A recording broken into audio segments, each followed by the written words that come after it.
नमस्कार दोस्तों, मैं हूं अक्षय कुमार और मेरे चैनल पर आपका स्वागत है। और आज हम लोग बात करेंगे जीके के बारे में। तो जी हां, जीके पढ़ेंगे आज और इसके सेट नंबर 1 की आज शुरुआत है।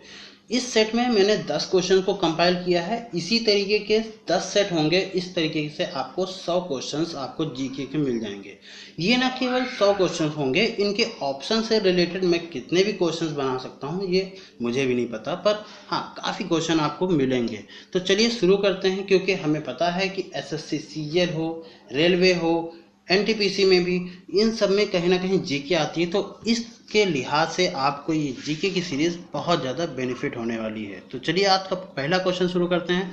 पहला क्वेश्चन तो काफ़ी सरल है। सरल लोलक द्वारा एक दोलन पूरा करने में जितना समय लगता है, उस सरल लोलक को क्या कहते हैं? तो इसको कहते हैं आवर्तकाल। आपको मैं फॉर्मूला बता दूं, टी बराबर होता है क्या, 2 पाई अंडर रूट के अंदर एल अपॉन जी। इस फॉर्मूले को आपने कहाँ पढ़ा होगा? जी हाँ, क्लास 9th में आपने पढ़ा होगा। ठीक है, क्लास 9th में अगर आपने पढ़ा है साइंस में तो अच्छी बात है।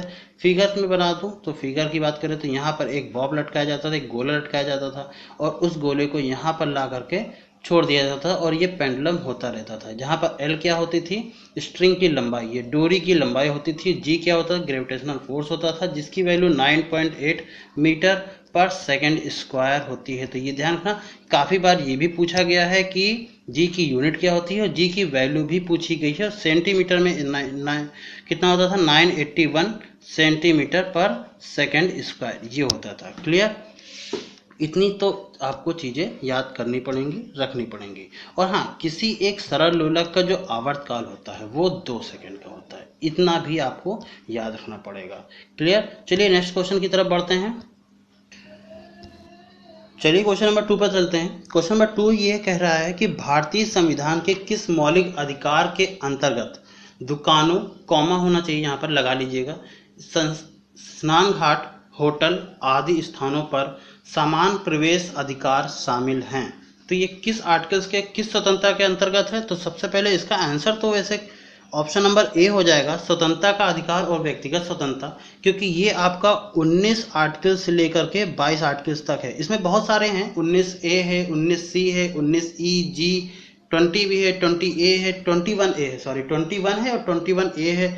पर मैं आपको कुछ इंपॉर्टेंट बता दूंगा जो बहुत इंपॉर्टेंट होते हैं, जो एक्चुअल में पूछे जाते हैं, ज़्यादातर पूछे जाते हैं। धार्मिक स्वतंत्रता का अधिकार क्या होता है? ये आर्टिकल 25 के अंतर्गत आता है। आर्टिकल 25 हमारा ये कहलाता है, जैसे हम धर्म का प्रचार कर सकते हैं, लाउड स्पीकर लगा करके खूब जो गाने बजा सकते हैं, वो आपको एक स्वतंत्रता है, वो अपराध नहीं है। ठीक है, तो अब वो आर्टिकल 25 के अंतर्गत आ सकता है। आप देख सकते होंगे कई बार विवाद हो जाता है, पर मैं उसके बारे नहीं जाऊंगा अभी। समानता का अधिकार, इसके बारे में तो आपने पढ़ा ही होगा। आर्टिकल 15 अंतर्गत एक बढ़िया सी मूवी आई थी, आप जानते होंगे, आयुष्मान खुराना की, आर्टिकल 15। ठीक है, तो वहाँ समानता का अधिकार भी मिलता है। सांस्कृतिक और शैक्षणिक अधिकार मिलता है हमारा 2 आर्टिकल्स में, 29 और 30 आर्टिकल्स में। ठीक है, तो चलो हम देख लेते हैं। इसका आंसर तो हो जाएगा स्वतंत्रता का अधिकार एवं व्यक्तिगत स्वतंत्रता। पर इसमें भी बहुत अच्छी अच्छी हैं, जैसे एग्जाम्पल 19 से लेकर के 22 तक, इसमें कुछ हैं जो बहुत इंपॉर्टेंट हैं और बहुत पूछे जाते हैं। जैसे सबसे पहले होता है जीविका की स्वतंत्रता, कि हम अपनी जीविका चला सकते हैं, हम कमा सकते हैं। वह स्वतंत्रता किस आर्टिकल्स के अंतर्गत हमको मिली है? तो 19G के अंतर्गत आपको मिली है। और दूसरा होता है कि दूसरी शायद 21A है, 21A है जो आपका काफ़ी पूछा जाता है। ये आता है शिक्षा का अधिकार। आपको अगर अभी जैसे इस समय भी पढ़ रहे हो, मैं आपको पढ़ा रहा हूँ, आप पढ़ रहे हो, ठीक है, आप अपने स्कूल में पढ़ते हो, कॉलेज में पढ़ते हो, वगैरह वगैरह कहीं भी पढ़ते हो, तो शिक्षा का अधिकार आपको किस आर्टिकल के अंतर्गत देता है कि हाँ ये आपका एक अधिकार है? तो 21A के अंतर्गत आपको ये अधिकार मिलता है। ठीक है, तो ये 2 आर्टिकल्स जो हैं वो काफ़ी ज़्यादा पूछे जाते हैं, जो एग्ज़ाम के पॉइंट ऑफ व्यू से काफ़ी इंपॉर्टेंट है। तो मुझे लगा कि मैं बता दूं तो ज़्यादा सही है। चलिए नेक्स्ट क्वेश्चन पर चलते हैं। क्वेश्चन नंबर 3 क्या कहता है? भारत के अतिरिक्त बांग्लादेश अपनी सीमा को किस देश के साथ साझा करता है? तो म्यांमार के साथ इसकी सीमा साझा होती है। भारत और बांग्लादेश के बीच में, भारत और म्यांमार के बीच में पड़ता है आपका बांग्लादेश। चलो बांग्लादेश की बात, अच्छा म्यांमार से रिलेटेड एक छोटा सा रिलेवेंट मुझे याद है। 1937 जो था वो 37 में भारत से म्यांमार जो था वो अलग हो गया था। तब म्यांमार नहीं था एक्चुअली, तब उसके जो नाम था वो वर्मा था। तो भारत से आपको अगर गूगल वगैरह में मिलेगा तो ये मिलेगा कि भारत से वर्मा कब अलग हुआ, तो 1937 को ये अलग हुआ। चलो कुछ रिलेवेंट फैक्ट भी देख लेते हैं। चाइना सी जिनपिंग कुछ जानते ही होंगे, ठीक है। यहाँ की कैपिटल क्या है? कैपिटल है बीजिंग। और करेंसी क्या है? रेनमिनबी। चलो भूटान की क्या है? थिम्पू। और यहाँ पर रुपी चलती है, कैपिटल सॉरी करेंसी तो यहाँ पर रुपी ही चलती है। लाओस की क्या है? वेंटियन करके, VIENTEIN, ठीक है, वेंटियन। और यहाँ पर भी करेंसी रुपी चलती है, नहीं रुपी नहीं चलती है, मुझे याद आ रहा है लाओकिप, हाँ ठीक है, LAO लाओकिप इसकी करेंसी चलती है। म्यांमार की क्या चलती है? बर्मिस क्यात इसकी करेंसी चलती है, इसकी करेंसी चलती है। और जरा सा आप प्रेसिडेंट या CM इसके बता सकते हैं हमें, ठीक है। चलो अब आगे नेक्स्ट क्वेश्चन है। चलिए क्वेश्चन नंबर 4 देख लेते हैं। भारतीय संविधान के किस न्याय संशोधन के तहत उच्च न्यायालय के न्यायाधीशों की सेवा निवृत्ति यानी कि जो उनका कार्यकाल था वो 60 वर्ष से बढ़ा करके कितना कर दिया गया, यानी रिटायरमेंट एज कितनी कर दी गई है? 62 वर्ष कर दी गई है। तो ये संशोधन था 15वां संशोधन। तो 15वें संशोधन इसका आंसर हो जाएगा। अच्छा 12वें संशोधन में क्या था? 12वें संशोधन में आपको बाकी दो मैंने ऐसे ही दे दिए हैं, ठीक है। 12वें संशोधन में था कि आपका जो गोवा हो गया, मैं लिखूंगा नहीं, गोवा हो गया, दमन हो गया, दीव हो गया, ये जो केंद्र शासित प्रदेश थे इनको बनाया गया था 12वें संशोधन में। और ये किसको हटा करके? 140 एक्ट को हटा करके बनाया गया था, ठीक है। इसको हटा करके ये 12वां संशोधन किया गया था और इसका तो आंसर हो जाएगा 15वां। क्लियर। तो एक और चीज है कि अभी हाल ही में करंट अफेयर के हिसाब से मैं देखूं तो MP गवर्नमेंट ने अपने जो सरकारी कर्मचारी हैं उनकी भी उम्र 60 से 62 वर्ष कर दी है कि अब आपका जो रिटायरमेंट एज होगी वो 60 वर्ष ना हो करके 62 वर्ष होगी। तो इस क्वेश्चन से हमें इतनी जानकारी तो मिल गई। तो इसका क्या आंसर सही होगा? 15वां इसका आंसर सही होगा, ठीक है। चलिए नेक्स्ट क्वेश्चन की तरफ चलते हैं। ओके नेक्स्ट क्वेश्चन नंबर 5 है। जब कार्बन डाइऑक्साइड को चूने के पानी में प्रवाहित किया जाता है तो क्या बनता है? साइंस से रिलेटेड ये क्वेश्चन लाया हूं मैं। तो कार्बन डाइऑक्साइड यानी CO2 और चूने का पानी यानी सोडा लाइम वाटर यानी CaOH का होल ट्वाइस। अगर मैं इसकी रिएक्शन देखूं, आपने क्लास 9th वगैरह में पढ़ी होगी, तो ये होता है CaCO3 प्लस H2O। ये बनता है कैल्शियम कार्बोनेट। यहाँ ऑप्शन में देखिए कहीं है? कहीं पर भी कैल्शियम कार्बोनेट नहीं है। तो आप जब भी कभी कैल्शियम कार्बोनेट नहीं मिलेगा, क्योंकि अब कैल्शियम कार्बोनेट जब टूटता है, ठीक है, CaCO3 जब टूटता है तो हमेशा कैल्शियम और कार्बन डाइऑक्साइड पे फिर से टूट जाता है। तो आपका आंसर जो होगा वो कैल्शियम इसमें सही हो जाएगा। क्लियर। कभी भी इसमें ऑप्शन में देगा तो कैल्शियम कार्बोनेट देगा, अगर कैल्शियम कार्बोनेट नहीं देता है तो इट मीन्स उसका जो आंसर होगा फिर वो कैल्शियम हो जाएगा। क्लियर। अब नेक्स्ट क्वेश्चन की तरफ चलते हैं। अजंता और एलोरा की गुफाएं भारत के किस राज्य में स्थित हैं? तो ये कहाँ स्थित हैं? ये महाराष्ट्र में स्थित हैं। महाराष्ट्र से रिलेटेड आपको कुछ फैक्ट मैं बता दूं कि महाराष्ट्र की कैपिटल क्या है? मुंबई है। गवर्नमेंट कौन है? भगत सिंह कोश्यारी, ठीक है, कोश्यारी, इनसे ना करो होशियारी, ये है भगत सिंह कोश्यारी। ऐसे याद कर लो बहुत आसानी से, मैंने ऐसे याद किया है। CM कौन है? उद्धव ठाकरे, अभी बने थे, याद है ना, उद्धव ठाकरे, ठीक है। अब केरल से, केरल क्या है? चलो केरल के बारे में थोड़ी जानकारी ले लेते हैं। केरल के जो CM है वो पिनरई विजयन है, ठीक है। और गवर्नमेंट कौन है? आरिफ मोहम्मद खान, ध्यान से सुनिएगा, आरिफ मोहम्मद खान।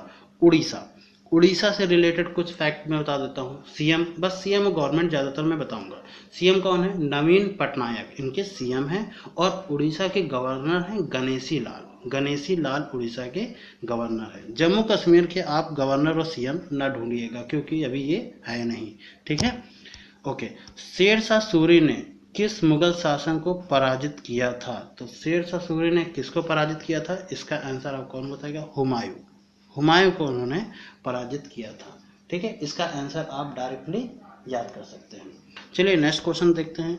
सुंदरबन आरक्षित वन सुंदरबन आरक्षित वन जो भारत के सुंदरबन राष्ट्रीय उद्यान से आसन्न है, के समीप है या सटा हुआ है, किस पड़ोसी देश में स्थित है? तो ये किस पड़ोसी देश में स्थित है? ये है बांग्लादेश में स्थित, ये बांग्लादेश में स्थित है। अच्छा, भूटान की अभी हम थिम्पू वगैरह बता के आए, थिम्पू रूपी, तो भूटान का तो नहीं बताएंगे। पाकिस्तान आप जानते होंगे रूपी चलता है, और कौन है इनके सीएम कौन है जरा बताइएगा, बहुत चर्चा में रहते हैं आजकल, दिन भर तो पाकिस्तान दिखाया करते हैं न्यूज़ वगैरह में, तो आप जरूर बताइएगा।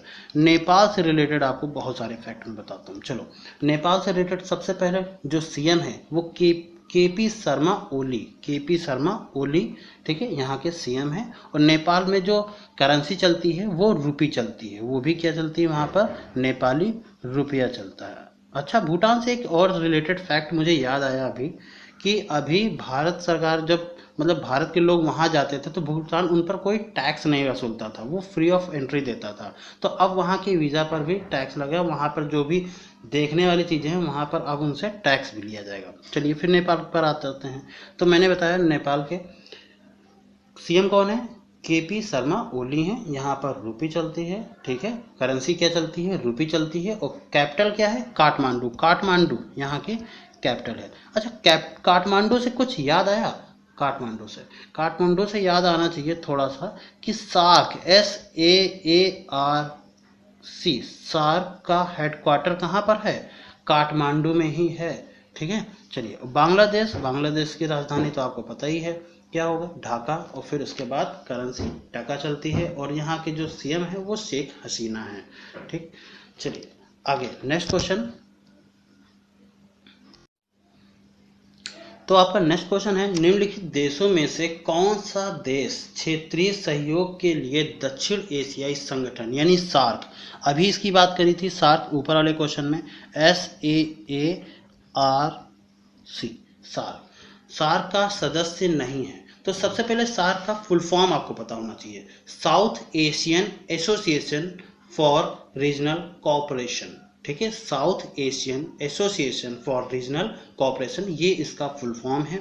अच्छा, इसमें 8 सदस्यों का ये समूह है, ये है 8 सदस्यों का क्या है? समूह है। इसमें 8 सदस्य का मतलब है 8 देशों के सदस्य। और 8 देश कौन कौन से हैं? आपको ये 4 नाम दिए गए हैं, और उसमें कहा गया कौन सा नहीं है। इस टाइप के क्वेश्चन काफी पूछे जाते हैं कि कौन सा नहीं है, तो नहीं शब्द छोड़ दिया गया है, इसका मतलब इसमें से 3 होंगे और 1 नहीं होगा। मैं 8 के नाम आपको बताता हूँ, आप ध्यान से सुनिएगा। अफगानिस्तान, बांग्लादेश, भूटान, इंडिया, मालदीव, नेपाल, पाकिस्तान, श्रीलंका। बिल्कुल क्रम से आप ऐसे ही याद रखिए, मैंने ऐसे ही याद किया है, अफगानिस्तान, बांग्लादेश, भूटान, इंडिया, मालदीव, नेपाल, पाकिस्तान, श्रीलंका, ऐसे ही याद करिए। तो इसमें कौन सा नाम नहीं लिया है? मैंने अफगानिस्तान का नाम लिया, ठीक है, फिर भूटान का नाम लिया, ठीक है, बांग्लादेश का नाम लिया, बांग्लादेश भी ठीक है, इंडिया का नाम लिया, ठीक है, मालदीव, चलो मालदीव भी आ गया, फिर हमने कहा नेपाल, फिर हमने कहा पाकिस्तान आ गया, फिर हमने कहा श्रीलंका। मैंने म्यांमार का तो नाम लिया ही नहीं, इसका मतलब इसका आंसर हो जाएगा म्यांमार जो है वो इसका सही आंसर है। तो म्यांमार जो है वो सार्क का सदस्य नहीं है। 8 देश जो हैं वो सदस्य हैं, अफगानिस्तान, बांग्लादेश, भूटान, इंडिया, मालदीव, नेपाल, पाकिस्तान, श्रीलंका। चलिए नेक्स्ट क्वेश्चन पर देखते हैं। अब नेक्स्ट क्वेश्चन काफी इंपॉर्टेंट है। ट्रांसपेरेंसी इंटरनेशनल द्वारा जारी वैश्विक भ्रष्टाचार धारण सूचकांक में भारत को कौन सा स्थान मिला है? तो इसमें कौन सा स्थान मिला है? इसमें 78 यानी कि जो भी बोलते हैं इसको 68 बोलते हैं, 78 स्थान मिला है। अच्छा, मैंने ऊपर भी बहुत सारे दिए हैं, क्या आप बता सकते हैं? मेरा पहला वीडियो इन्हीं पर ही रैंक पर आधारित था, इसलिए मैंने ऑप्शन में इन्हीं को ही रख दिया। तो देखो मैं फिर से बता देता हूँ, 112 जेंडर गैप इंडेक्स में, जेंडर गैप इंडेक्स जारी हुआ था भारत का, ठीक है, तो उसमें भारत की जो रैंक आई थी वो 112 आई थी, जबकि पिछली बार कितनी थी? 108 थी। ये भी आपको याद रखना है। 102 किसमें है? 102 किसमें है? Global hunger index, GHI, global hunger index में जो भारत की रैंक थी वो कितनी थी? इस बार 2020 की बात कर रहे हैं तो वो नहीं, सॉरी 2020 नहीं, 2019 में 102, ठीक है, 102 थी, जबकि इससे पहले कितनी थी, 104 थी। 2 अंकों का सुधार हुआ, पर उससे पहले कितनी थी, यानी 17 की बात कर रहे हैं हम, तो उतने तब थी 100। ये ध्यान रखना, 100 थी। 100 में फिर बहुत खराब स्थिति हुई, अब थोड़ी सी सुधार हुआ, पर अभी भी हमें बहुत ज़्यादा सुधार करने की आवश्यकता है, क्योंकि बहुत सारे देश हमसे आगे हैं।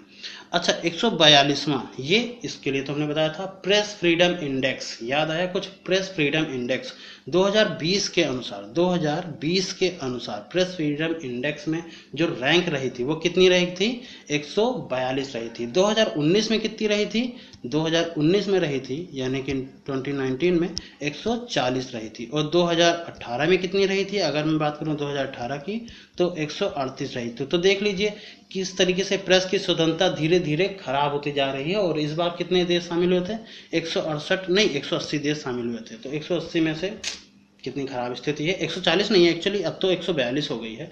तो इसका तो सही आंसर होगा जो हमारा क्वेश्चन है, ट्रांसपेरेंसी इंटरनेशनल द्वारा जारी भ्रष्टाचार रिपोर्ट। तो भ्रष्टाचार भी भैया बहुत ज़्यादा हो गया है, 78 नंबर पर हम लोग आ गए हैं, जो कि खराब है। तो चलिए जीके के में आज इतना ही। इस जीके की अगर आपको PDF चाहिए तो टेलीग्राम पर आपको मेरे चैनल को नॉलेज बूस्टर से आपको सर्च करना पड़ेगा, वहाँ पर आपको इसकी PDF मिल जाएगी। कैसा लगा आपको लेक्चर्स, आप बताइएगा, अपना सुझाव अपना कमेंट बॉक्स में दीजिएगा। और हाँ, अगर इस क्वेश्चंस में या पूरे वीडियो के दौरान अगर हमसे किसी भी प्रकार की ह्यूमन एरर हो जाती है या किसी तकनीकी वजह से मैं कोई गड़बड़ी हो जाती है, तो उसको मैं कमेंट बॉक्स में ध्यान रखिएगा, कमेंट बॉक्स में लिख करके, सही तरीके से लिख करके उसको पिन कर देता हूं। तो जब भी आप कमेंट बॉक्स में जाएंगे तो आपको सबसे ऊपर मिल जाएगा। अगर आपको कोई भी सुझाव देना है, किसी भी प्रकार का कुछ चाहिए, कोई परामर्श देना है, तो आप हमें दे सकते हैं।